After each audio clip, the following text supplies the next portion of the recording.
Europe 1 Soir. 19h, 21h. Stéphanie Demuru.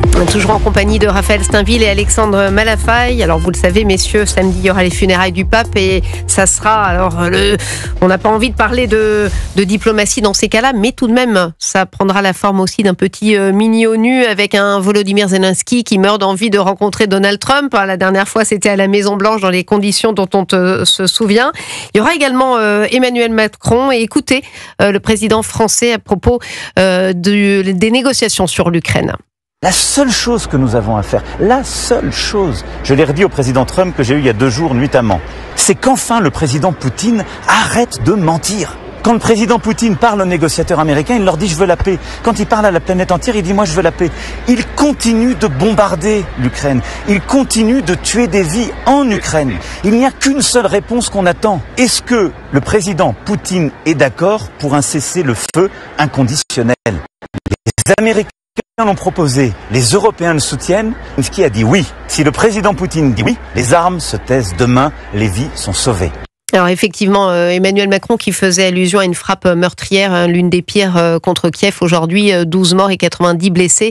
Ça s'annonce assez mal, Raphaël Steinville, ces négociations et cette issue à la paix. Non mais en fait je crois que ces négociations se poursuivent, elles se poursuivent sans les Européens, malheureusement, contrairement à ce que Emmanuel Macron peut dire, et je le déplore, hein, mais on peut vouloir la paix et tout en continuant à faire la guerre. Et c'est précisément ce que fait Vladimir Poutine qui, d'une certaine manière, profite de l'avantage qui est le sien, parce que il est dans une position dominante, que ses troupes avancent en Ukraine, dans les territoires du Donbass, et donc tant qu'il n'y a pas de cessez-le-feu, il essaye de tirer son avantage de la situation, et je le déplore bien évidemment. Mais ce qui est plus complexe que ce que ne semble dire Emmanuel Macron, c'est que entre le discours du président français et celui de Donald Trump, il y a malheureusement un fossé qui me semble immense.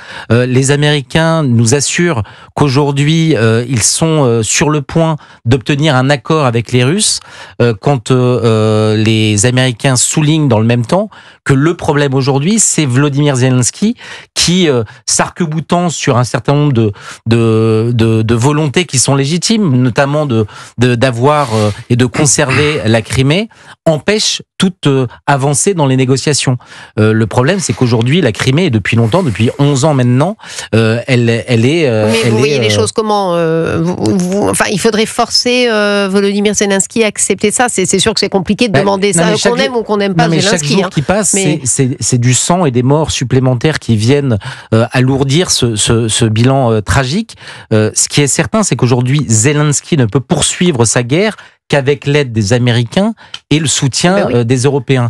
Si demain Donald Trump décidait, comme il l'a fait une première fois, de retirer ne serait-ce que son aide logistique et le renseignement, on voit à quel point l'Ukraine est affaiblie malgré tout l'héroïsme de ses soldats.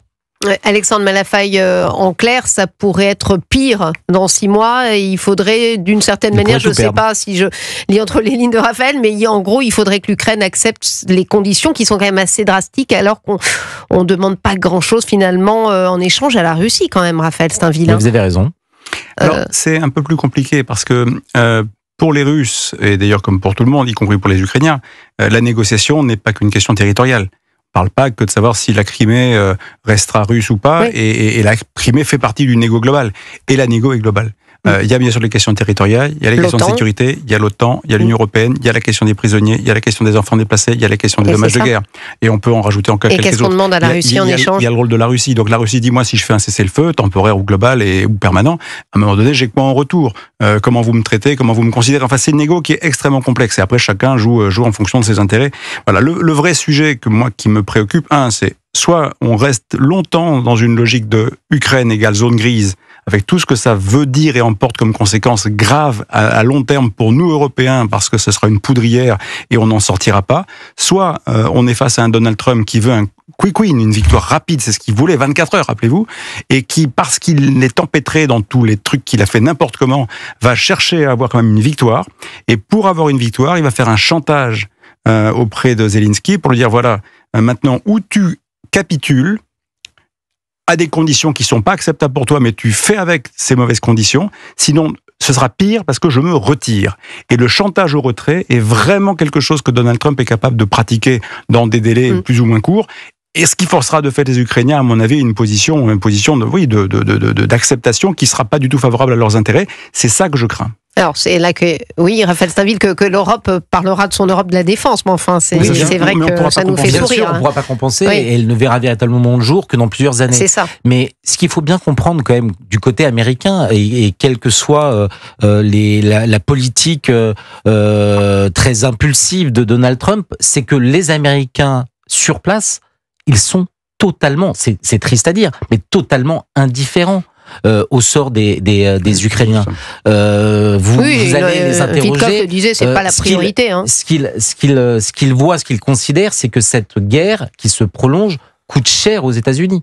Alors, bien sûr que les États-Unis ne sont pas absolument perdants dans la période parce que ils ont trouvé un petit accord sur les minerais. Oui, non mais pas. Vous avez vu là en plus sur Gazprom aussi, ils veulent. Non mais bien sûr, non mais il y a cette question-là, mais dès avant, pendant la guerre, ils nous ont refourgué leur gaz liquéfié, ils vendent de l'armement comme jamais ils n'en ont vendu. Donc tout ça, c'est aussi pour le bénéfice de l'industrie américaine, mais l'américain.